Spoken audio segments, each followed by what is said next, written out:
குடியரசு துணைத் தலைவர் சி.பி. ராதாகிருஷ்ணன் இன்று பல்வேறு நிகழ்ச்சிகளில் கலந்து கொள்வதற்காக புதுச்சேரி வருவதையொட்டி பாதுகாப்பு ஏற்பாடுகள் பலப்படுத்தப்பட்டுள்ளன. குடியரசு துணைத் தலைவர் சி.பி. ராதாகிருஷ்ணன் இன்றும் நாளையும் புதுச்சேரி, கேரளா மற்றும் தமிழ்நாட்டில் 2 நாள் சுற்றுப்பயணம் மேற்கொள்கிறார்.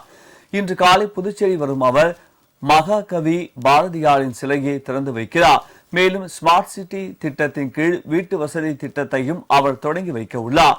புதுச்சேரி பல்கலைக்கழகத்தின் 30வது பட்டமளிப்பு விழாவிலும் சி.பி. ராதாகிருஷ்ணன் பங்கேற்க உள்ளார். தொடர்ந்து மாலை கேரளாவுக்கு செல்லும் அவர் திருவனந்தபுரம் விழா 2025 கலந்து கொள்ள உள்ளார்.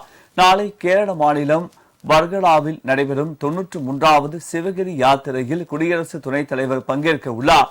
திருவனந்தபுரம் மார் இவானியோஸ் கல்லூரியின் பவள விழா கொண்டாட்டங்களின் நிறைவு நிகழ்ச்சியிலும் அவர் கலந்து கொள்ள உள்ளார்.